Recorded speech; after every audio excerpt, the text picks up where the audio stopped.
Kiekvienas turi hobių. Kas sportuoja, kas renka įvairiausius dalykus ar užsiema kitomis veiklomis. Tačiau kai kurie žmonės nusprendė užsiimti, švelniai tariant, alternatyvomis ir sunkiai suvokiamais hobiais, kuriuos, pamaniau, būtų įdomu su jumis šiandien aptarti.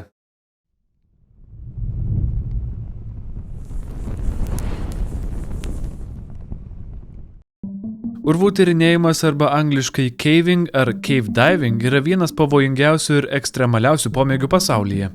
Turbūt ne vienam žmogui vien šie vaizdai sukelia klaustrofobijos jausmą. Jis reikalauja judėti tamsiose, ankštose, kartais po vandeniu esančiose erdvėse, kur neįmanoma iš karto iškilti į paviršių ar išsilaisvinti. Ekstremalai lenda į siauriausias ertmes sausumos olose ar povandeniniuose urvuose, kur tvyro absoliuti tamsa, šaltis ir tragedijos tikimybė. Jei sugenda apšvietimas, deguonies padavimas ar įstringama, jie gali atsidurti bejėgiškai mirtinoje situacijoje, kur specialiųjų tarnybų evakuacija tampa itin sudėtinga. Dažniausiai urvų tyrinėtojai žūsta dėl prasto pasiruošimo ar dėl nenumatytų nelaimių, nuošliaužų ar patirtų traumų, dėl kurių nebegali išsigelbėti ir išlysti. Šiam hobiui taip pat reikalinga didelė psichologinė disciplina. Ne kiekvienas gali susidoroti su ankštomis erdvėmis ir panikos epizodais. Pagrinde į urvus žmonės leidžiasi dėl adrenalino, fizinio ir protinio iššūkio, neištirtų vietų atradimo, jausmo, kad dar niekad toje vietoje nebuvo joks žmogus, smalsumo ir ramybės bei vienatvės siekio.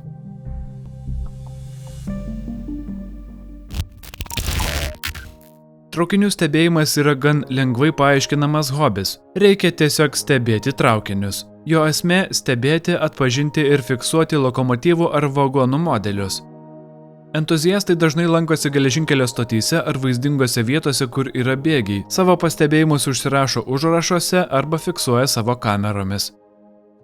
I'm train spotting on the West Coast Main Line today with my friend Joe. Hello. A Pendolino! Look! Yeah!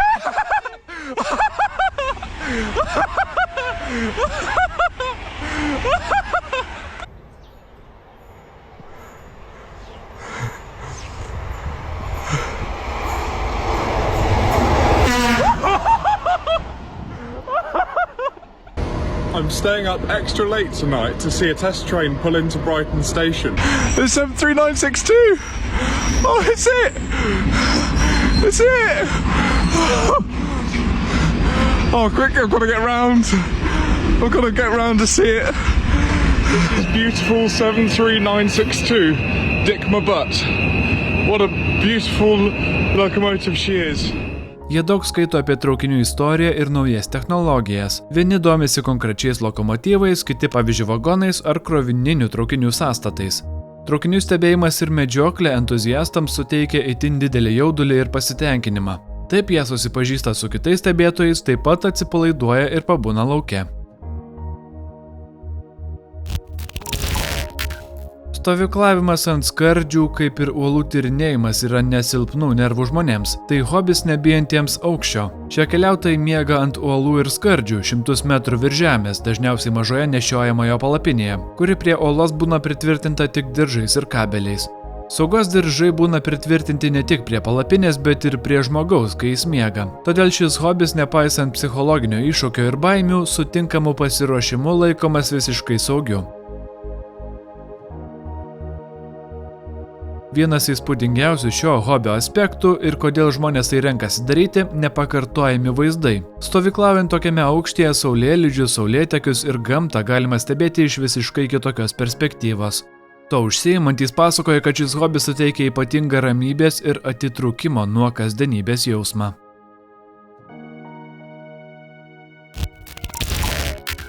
Pasaulyje yra daugybė neįprastų veiklų bei sporto šakų ir gurningas tikrai patenka tarp pačių keisčiausių. Tai savotiškos varžybos, kuriuose dalyviai iškreipia veidus siekdami kuo įspūdingesnio rezultato. Žodžio gurn reikšmė nėra visiškai aiški. Vieni mano, kad jis kilo iš škotiško žodžio reiškiančio šypsotis, kiti teigia, kad Šiaurės Airijoje jis reiškia išsišiepti. Bet kuriuo atveju abu variantai yra akivaizdžiai susiję. Taip pat neaišku, kada tiksliai šis kabutėse sportas atsirado. Pirmoji mugė Anglijoje, kurioje kartą per metus vyksta vienintelis toks čempionatas, surengta dar 1267 metais. Kasmet į Kambrijos regione vykstantį gurningo čempionatą atvyksta entuziastų iš įvairių šalių, pavyzdžiui, Prancūzijos ar net Australijos.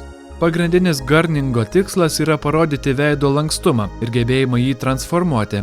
Nors kitiems gali atrodyti, kad būtina jį paversti kuo baisesniu, iš tikrųjų svarbiausia, kiek stipriai pasikeičia tavo veidas. Organizatoriai sako, kad net ir gražus žmogus gali laimėti ir viskas priklauso nuo transformacijos.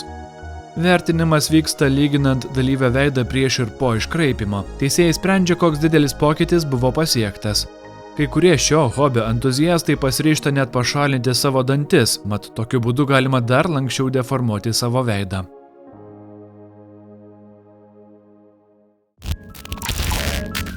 Šį epizodą remiu aš pats.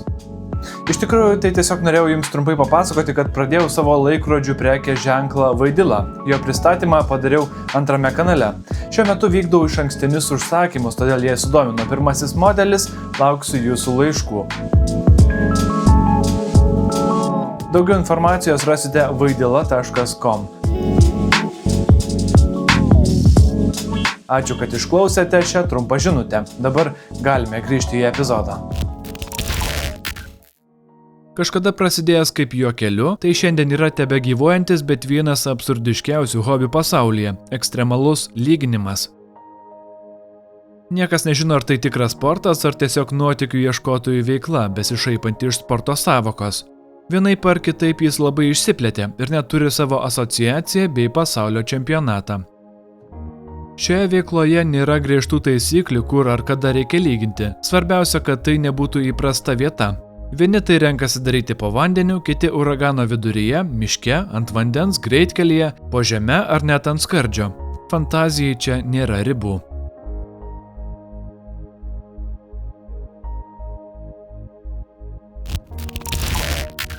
Anksčiau tai buvo tiesiog smagus užsiėmimas darželiuose, žaidimų kambariuose ar kiemuose, tačiau šiandien hobby horsing išaugo į unikalią ir vis labiau populiarėjančią sporto šaką.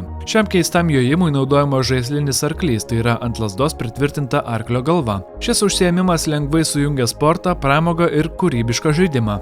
Dėl to jis populiarus ne tik tarp vaikų ar paauglių, bet ir tarp įvairaus amžiaus žmonių. Šis hobis atsirado Suomijoje šio amžiaus pradžioje, siekiant sudominti vaikus ir paauglius įvairiomis veiklomis. Vėliau tai greitai išplito po kitas Europos šalis ir net kitus žemynus. Pavyzdžiui, 2024-aisiais vykusiame 11 Suomijos čempionate dalyvavo daugiau nei 260 dalyvių iš 22 šalių. Nors tai iš pirmo žvilgsnio atrodo juokingai, ši veikla reikalauja nemažai fizinių gebėjimų.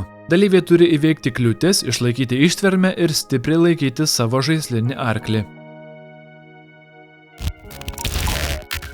Oro gitaros grojimas, kadaise prasidėjo žmonėms tiesiog juokaujant prie veidrodžio, šiandien tapo neįprastu, bet visame pasaulyje išpopuliarėjusiu hobiu ir performanso menu, kai žmogus imituoja grojimą gitara be tikro instrumento. Egzistuoja net oro muzikantų čempionatai, kur dalyviai kūrė pasirodymus pagal roko muziką, derina judesius, vaidybą ir sceninį įvaizdį.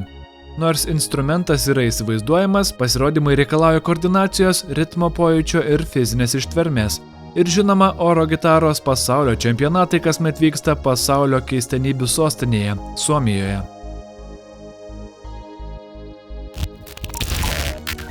Ferret legging – tai neįprastas ištvermės hobis ir varžybinė veikla, kurios tikslas yra kuo ilgiau išlaikyti gyvą šešką savo kelnėse. Šeškai tam pasirinkti neatsitiktinai, jie yra natūralūs landžiotojai, mėgstantis siauras erdves.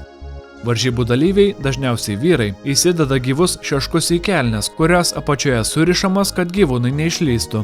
Tada užsegamas diržas ir prasideda ištvermės išbandymas. Dalyviams negalima dėvėti apatinių drabužių, šeškai turi būti su visais dantimis, negalima naudoti raminamųjų nei dalyviams, nei gyvūnams.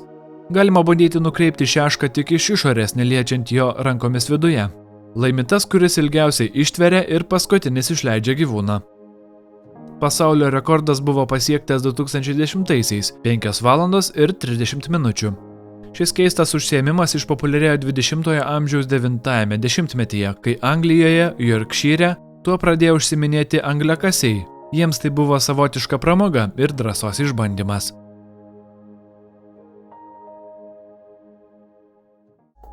Ačiū, kad žiūrėjote. O jūs ar turite kokį nors keistų hobių ar pomėgių? Parašykite komentaruose. Ačiū, kad žiūrėjote ir iki kito karto.